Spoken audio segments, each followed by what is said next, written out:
Opa, achei aqui, vídeo inicial. Iniciante é assim mesmo, demora um pouco para começar a acertar. Então, o assunto que eu quero falar está relacionado a, à ressurreição. Lá nos dias de Jesus existia um povo que eles acreditavam na ressurreição e um outro povo lá que não acreditavam na ressurreição, os saduceus. Mas a ressurreição, ela faz parte do ensino de Jesus, né? E uma vez que Jesus é o líder central da igreja, então a ressurreição é especialmente aceitável entre os cristãos, sempre foram, né? Na verdade, a Bíblia menciona 9 ressurreições ao todo, e numa situação específica, mesmo antes de Jesus vir à Terra, já aconteceu uma ressurreição. Então, nós podemos ter esse como parte do rol dos ensinos aceitáveis da Bíblia, né? Do cristianismo verdadeiro. Uma ressurreição bastante reconhecida foi a de Lázaro, né? A Bíblia menciona que por cerca de 4 dias, né, Lázaro esteve morto, e depois Jesus, que estava longe, viajou até lá, né? E ele deu a ordem registrada em João 11, 43 e 44, que nós estamos vendo na nossa tela, né? Venha para fora, foi a ordem de Jesus, né? O homem que estava morto então saiu, Lázaro, né? Detalhe grande dessa ressurreição, né? Aconteceu mesmo, com certeza sim, né? Tinham várias pessoas em volta, né? Marta e Maria, irmãs de Lázaro, e até disseram, né, para Jesus, né? Se o Senhor tivesse estado aqui, certamente ele não teria morrido, mostrando para nós claramente a confiança que elas tinham em Lázaro, em Jesus, né? Conheciam bem, né? Então, a possibilidade de alguém voltar dentre os mortos existe sim. Geralmente as pessoas dizem assim, tem solução para tudo nesse mundo, só não tem solução para a morte. É claro que tem solução para a morte, né? A solução para a morte é a ressurreição. Ensino cristão, e detalhe grande, né? Entre as ressurreições citadas na Bíblia, o próprio Jesus passou pela ressurreição, né? A Bíblia diz, o apóstolo Pedro disse, né?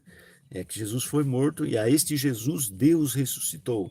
E aí atestou ainda mais, né? Morto na carne, que aconteceu com Jesus, né, qual o homem perfeito, vivificado no espírito. Então a ressurreição de Jesus foi diferente daquelas pessoas no primeiro século que foram ressuscitadas. Por exemplo, Tabita, Eutico, a filha de Lázaro e outras, né? A de Jesus, ele morreu na carne e foi vivificado no espírito. O que significava isso? Significava que se Jesus não assumisse corpos carnais para que a congregação cristã nova ali dos dias dele, né, iniciado por Jesus, por isso é chamado congregação cristã de Cristo, porque Jesus iniciou, né? Deixou-se o pacto da lei, a sombra das coisas, e passou-se a seguir o modelo de Jesus. Então, aqueles primeiros discípulos de Jesus ali, é perfeitamente aplicável a eles, a congregação cristã. Ela começava ali, cristã no sentido pleno da palavra, né? No sentido de que foi Jesus que iniciou, de Cristo que iniciou. Esse é o detalhe grande. Cuidado para não confundir, hein? Não pensar que eu estou falando uma coisa que eu não estou falando. Eu estou falando a congregação daquilo que Jesus. E isso era importantíssimo para o primeiro século. Pare e pense nisso, né? O povo judeu que vinha sendo ensinado por gerações, pelos 10 mandamentos e as 600 leis que eram de Deus, que Deus usou Moisés como mediador para dar aquilo a Israel, os 10 mandamentos e as 600 leis para diferenciá-los, diferenciar o povo judeu dos pagãos, aquilo era importantíssimo. Por gerações aquilo foi importantíssimo. Só que com a chegada de Jesus, era preciso também ter um ouvido atento para saber o que estava acontecendo no momento e perceber que a lei era uma sombra que estava se esvaindo, estava sumindo ali no primeiro século, e que um modelo novo de adoração ficaria estabelecido por meio da pessoa de Jesus. Você sabia que Deus ficou diretamente envolvido nessa mudança para ajudar o povo a entender esse progresso que eles tinham que fazer? Deus ficou diretamente envolvido nisso. Como? O apóstolo Paulo aos Hebreus, né? Hebreus 2 e o versículo 4, se não me falha a memória, né? disse assim, né? Deus se juntou em dar testemunho por meio de obras poderosas e portentos, né? Em obras miraculosas, para ajudar o povo de Deus, para o povo judeu ali entender. Ou seja, para que o povo entendesse que era hora de abandonar a sombra, né? Produzida até ali, boa, mas até ali, por meio de Moisés, dos 10 mandamentos e das 600 leis, e perceber agora que eles tinham que seguir esse Jesusinho que chegou ali no primeiro século, não matando todo mundo à base de uma espada, mas ensinando a paz, curando pessoas, participando em milagres, para que os judeus entendessem. Então Deus usou os sacrifícios, as obras poderosas, a ressurreição, os milagres, para que o povo conseguisse perceber aonde está o favor. A verdade é que Moisés era grande, né? Não era? Moisés não era grande? Claro. Deus falou boca a boca, eu falo com ele. Mas Moisés realizou algum milagre? Seja honesto. Moisés partiu o pão, Moisés alimentou pessoas, com milhares de pessoas, com meia dúzia de pãozinho. Moisés não fez isso. Fez com 2, 3 peixinhos. Moisés fez isso? Não fez. Entendeu? Então Deus, para que ajudar o povo a perceber o que tinha que fazer, Deus habilitou, então, usou esse poder infinito, né? Para que algumas pessoas ali, Jesus em especial, mas olha só, não só Jesus, né? Os apóstolos também ressuscitaram pessoas, né? Eutico, por exemplo, caiu de uma reunião numa janela lá, porque a reunião acontecia até mais tarde, e o apóstolo Paulo ressuscitou ele, né? Lá no passado antigo, muito antes dessas ressurreições, lembra do filho da viúva de Sarefá, que foi ressuscitado? Se não me falha a memória, é isso mesmo, né? Então, a ressurreição é um ensino, assim, é muito importante. Agora, isso é muito mais importante por quê? Porque a gente perdeu muitas pessoas conhecidas, né? Na pandemia agora, né? Se perdeu muitas pessoas, então milhões de pessoas hoje na Terra ficam com a cabeça assim, né? Será que existe possibilidade de algum retorno, de ver essa pessoa de novo? Então, sim, né? Porque tudo que já foi feito só figura o quê? O poder que existe da parte de Deus de realizar as obras dele no tempo. No tempo. Vou frisar, no tempo. Quando chegou o primeiro século, era o tempo de usar os milagres, porque o povo precisava entender que agora tinha que deixar aquilo e mudar para isso. Então, os milagres cumpriram o papel. A Bíblia diz, né, quer haja dons de profetizar, cessarão, eles cessaram com a morte dos apóstolos. Ninguém mais tem essa habilidade, ninguém consegue fazer isso mais. Se você vê alguma coisa parecida com os milagres desse tipo, fique longe, sabe por quê? Vou dar uma razão para você ficar longe. Muitas vezes a igreja diz assim, né, que faz obras poderosas, que faz isso, que fala em língua, mas eu pergunto, cadê o morto que eles ressuscitaram? Em que lugar a gente já viu algum pastor, algum líder de igreja ressuscitar uma pessoa que morreu?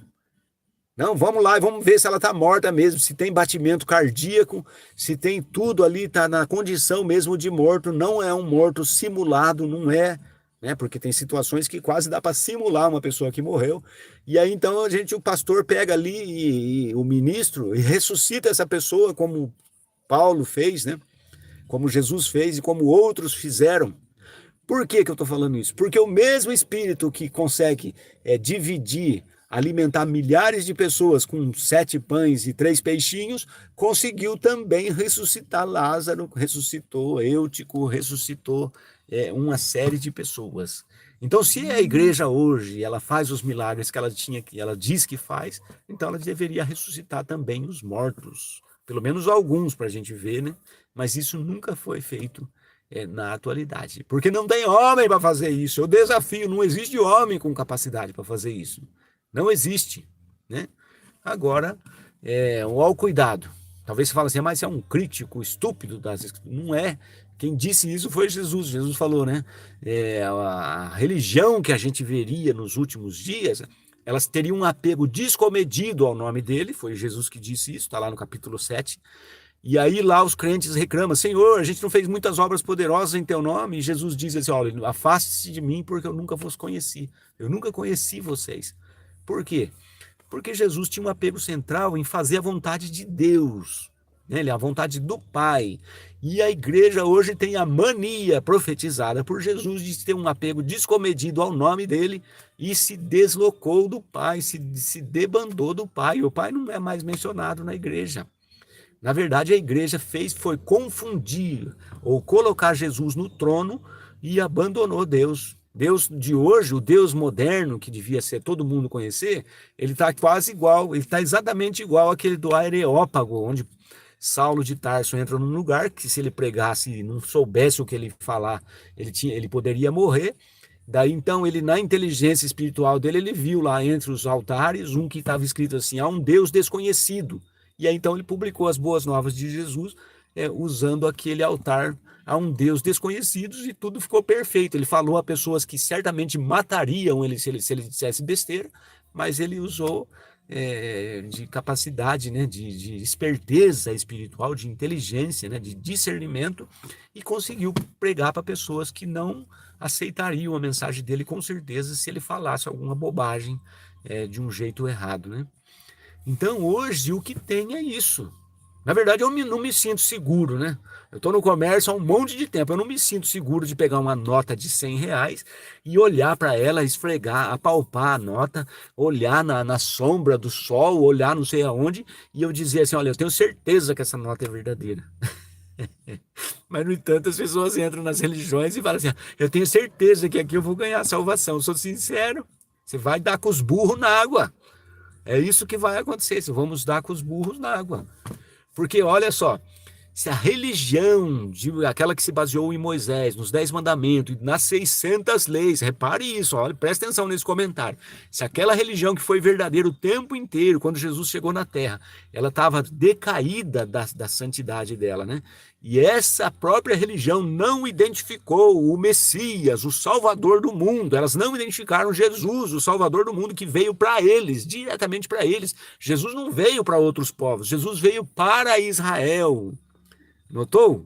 Porque o povo de Israel era o povo que Deus empenhou a palavra a favor deles, que era a descendência de Abraão. Então Jesus veio para eles e eles não foram capazes. E eles viveram tudo, em todos os períodos, eles viveram a melhor liderança que alguém poderia ter. E eles não foram capazes de identificar o profeta central, o Cordeiro de Deus que tira o pecado do mundo e o deles. Eles não foram capazes de identificar. Com toda aquela liderança sacerdotal que existia no primeiro século, quando Jesus veio, com toda aquela direção espiritual, eles não conseguiram. Agora eu, no século XXI, num mundo cheio de arte, que a iniquidade cresceu 100 vezes mais, eu vou me sentir seguro de entrar em qualquer porta, em qualquer denominação de fundo de quintal, e vou dizer que ali eu vou ganhar salvação? Isso é falta de juízo, é claramente falta de juízo. Por quê?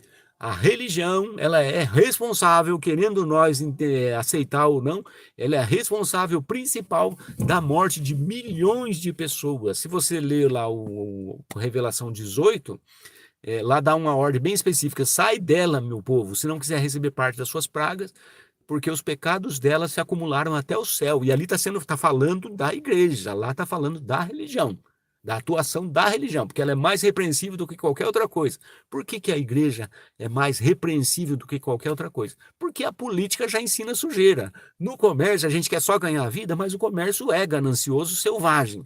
Mas a religião, que deveria defender a Deus, ela macula Deus, ela suja Deus, e ela leva para direções estranhas, em vez de conduzir as pessoas a Deus. Então, ela é do ponto de vista de Deus. Eu olho para a igreja e digo: ó, que santidade, olha que beleza, né? Porque a minha visão é limitada, né? Deus olha para a religião e o canhão dele está apontado especialmente para a igreja, para destruí-la, porque a igreja difama a Deus.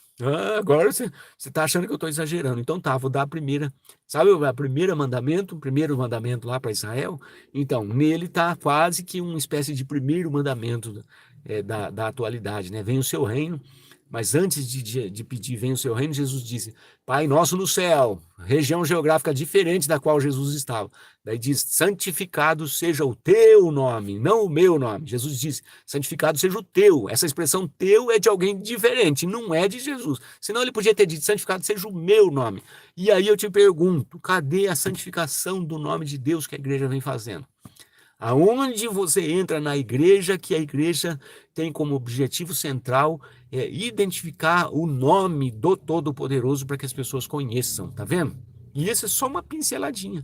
A igreja está em dívida, a igreja está em dívida com as massas, especialmente nesse mandamento central, de destacar para elas e enfatizar para elas quem é Deus e quem é Jesus. A igreja não consegue fazer isso. Quando ela tenta fazer, ela mistura e bota Jesus como Deus e diz que é tudo a mesma coisa e diz que isso não tem problema e diz que não, Deus é Deus só e acabou. Deus é um título, a gente sabe. Se eu disser presidente, você não sabe de quem eu estou falando. Se eu disser Deus, você também não sabe de quem eu estou falando, entendeu? Então, quando não se usa o nome de Deus, o nome, não o título, aí se comete um pecado gravíssimo e é essa a responsabilidade que a igreja tem. Agora imagina eu lá como parte dos membros, dos fiéis dessa igreja que Deus está direcionando o desfavor para ela, obviamente que vai me atingir. Se eu estou lá como parte, né, de uma religião que Deus não aprova, é óbvio que eu vou acabar sendo atingido. É como andar mal acompanhado. Você vai andar mal acompanhado e vai pagar o preço de estar mal acompanhado. Jesus disse, né? Me diga com quem tu andas e eu digo quem você é. E assim, em sentido religioso, isso é especialmente verdadeiro. Não tem como a gente estar no mesmo lugar, defendendo as mesmas ideias de um cristianismo que não se adequa a Jesus e ainda falar que eu não sou o pastor que é o responsável, não tem responsabilidade nenhuma. Isso é mesmo, vou ilustrar agora. Isso é a mesma coisa de você, por exemplo, não estar participando diretamente numa guerra, onde o sangue está rolando à vontade, mas você estar lá nos bastidores, lá, fabricando munição, fabricando arma que está sendo levado para esse exército matar pessoas aos montes. Você lá, fabricante da arma, fabricante da pólvora, ou aquele que transporta a arma até no local da batalha, tem responsabilidade ou não tem? Bom, isso aí você vai fazer o julgamento, né? Não vai ser eu. Mas eu preciso colocar as ideias, expor as ideias para que você entenda. Enfim, a gente estava falando de ressurreição no começo e agora já estamos falando de guerra. Mas tudo que esse mundo destruiu, ele será realmente refeito. Isso vai depender em grande parte daquilo que está no lugar mais seguro do universo. Se por alguma razão a vida da pessoa que passou por esse sistema e morreu nesse sistema tiver na lembrança de Deus, essa pessoa com certeza ela vai retornar para obter o resultado do que ela produziu. A Bíblia diz, as coisas que fizeram acompanham as pessoas. Os que fizeram. O meu dinheiro não vai acompanhar, vai ficar aí para os outros brigar. Mas as minhas crenças e aquilo que eu produzi como servo de Jeová, isso vai me acompanhar. Posso morrer a qualquer hora que não tem problema nenhum. Afinal, nesse sistema de coisa, assim, eu não sei como é que a gente consegue estar vivendo faz ainda bastante tempo. Eu já estou chegando aos 60 e já está tarde para mim, né? Mas em algum tempo vai vir, naturalmente ou por alguma coisa do atual sistema de coisas. Então, por isso, a Bíblia diz, por isso Jesus, um dos ensinos centrais de Jesus acumula tesouro no céu, para que a traça e a ferrugem não consumam e ladrões não arrombem nem furtem. Então é uma besterol enorme a gente ficar só envolvido em faculdade, ganhar dinheiro, em usufruir a vida e isso e aquilo, e não ter nada, né? Não tem nada com Deus, né? Essa parte a pessoa não desenvolve nada. E aí ele é só um capitalista selvagem, um produto do sistema que não desenvolveu nada. Ainda assim existe a possibilidade dessa pessoa voltar, porque a Bíblia diz, né? Os que vão ser ressuscitados, eles voltam em duas categorias. Os que fizeram boas coisas, do tipo Abraão, Isaac, Jacó, que construíram um nome com Deus, então estão na memória de Deus e retornarão com 100% de certeza. E aquele que vem como injusto, por exemplo, alguém que talvez agora, no fim do sistema, morreu da Covid-19 e nunca esteve como parte da religião verdadeira, ela teve uma religião qualquer, tentando fazer a vontade de Deus, talvez é sincera no coração dela, mas no lugar errado. Então ela não construiu nada, ela não tem nada. mas como ela morreu antes de vir algum ajuste de contas da parte de Deus, ela se enquadra nos injustos, né, que é ensino de Jesus, né, os justos e os injustos, apóstolo Paulo também, né, e ela será ressuscitada para a recriação que vem logo após o fim desse sistema, logo após o fim dessa última potência mundial, anglo-americana. Ela é a sétima e a última, depois a gente não vai ver mais governo humano, mas a gente vai estar vivendo aquilo que as pessoas oram e não sabem o que é, né? Vem o seu reino, o reino virá e vai fazer a vontade de Deus aqui na terra, como é lá no céu, limpo lá no céu, limpo aqui embaixo também.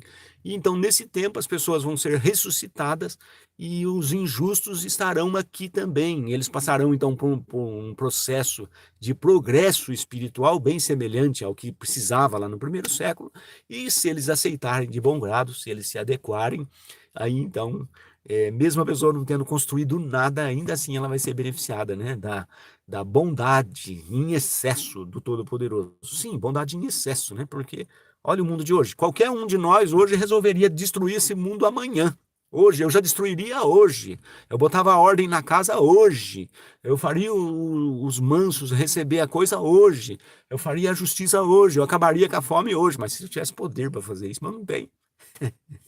Então, Deus tem todo o poder e tolera toda essa parafernália que está aqui, em grande parte porque ele tem o propósito de salvar muitas pessoas. E por uma razão que a grande maioria não vai saber praticamente nunca, né?